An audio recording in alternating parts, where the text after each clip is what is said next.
Israel says that its response to Iran's missile attack last week will be, quote, lethal and surprising. President Biden talked to Prime Minister Netanyahu about the possible response today. It was their first phone call in almost 2 months. The president is calling on Israel not to target Iran's nuclear facilities. Former President Trump says they should be the first targets. The Israeli defense minister has said that everything is on the table. And on a new episode of my Untold Story podcast, I spoke with about Israel's possible response to Iran with Boris Johnson, the former British Prime Minister. He also served as Foreign Secretary and Mayor of London, and as a Conservative Member of Parliament as well. He's the author of the new book, Unleashed. Watch.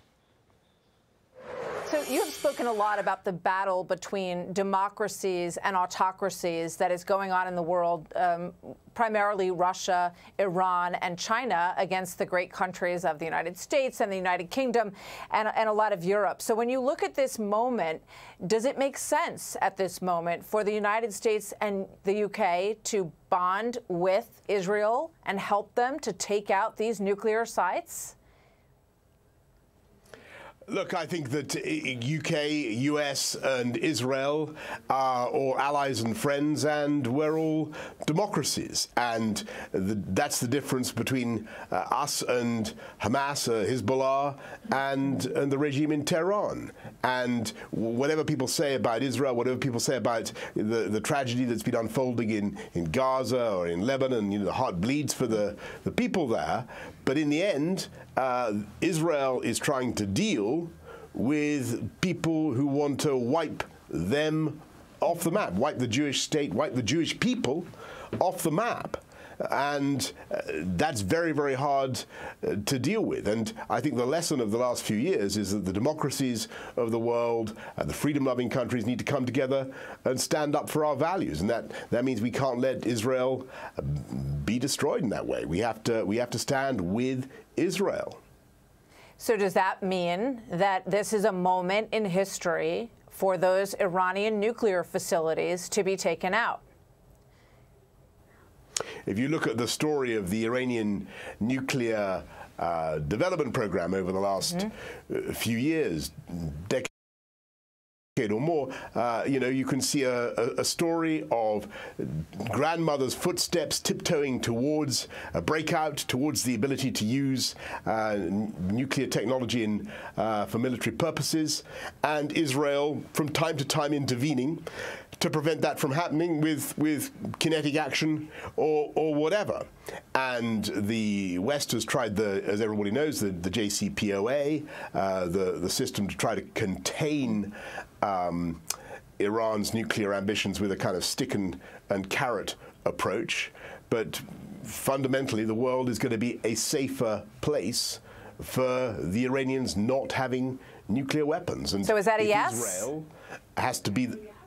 If Israel has to be the power that stops that from happening, then I am not going to weep hot tears. I think that, that the world will be a safer place. So I want to ask you a little bit about your political situation and how you view it compared with what you see happening in the United States. You obviously led the Brexit movement, an embrace of the independence of the United Kingdom.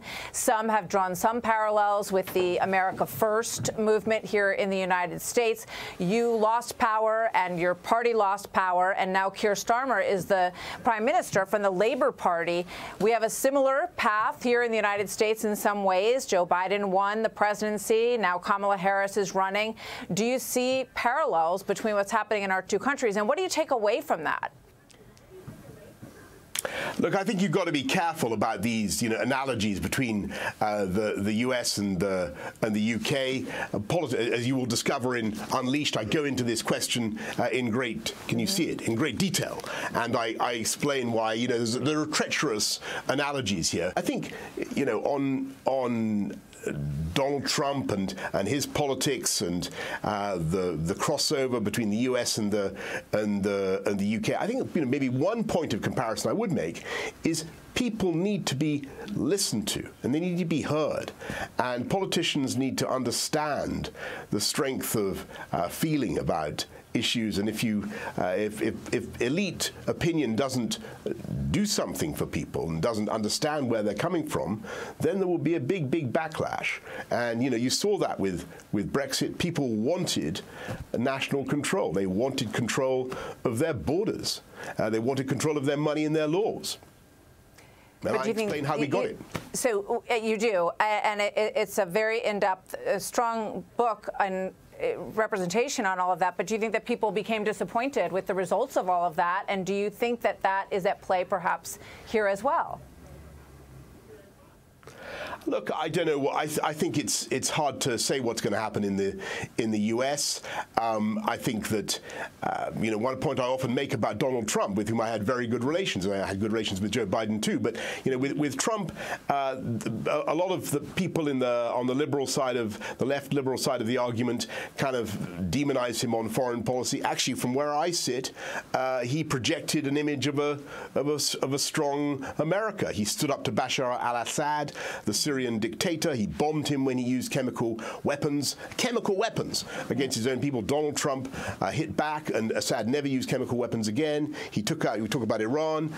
Trump took out Qasem Soleimani, the head of the IRGC Quds force. Iran really went quiet after that. And when it came to Putin, a lot of people say Trump is a big buddy of Putin. Well, I didn't see that when I was foreign secretary. I saw Trump expel 60 Russian diplomats after they poisoned some people, as you may remember, the Russians poisoned people in our country with chemical weapons, with Novichok.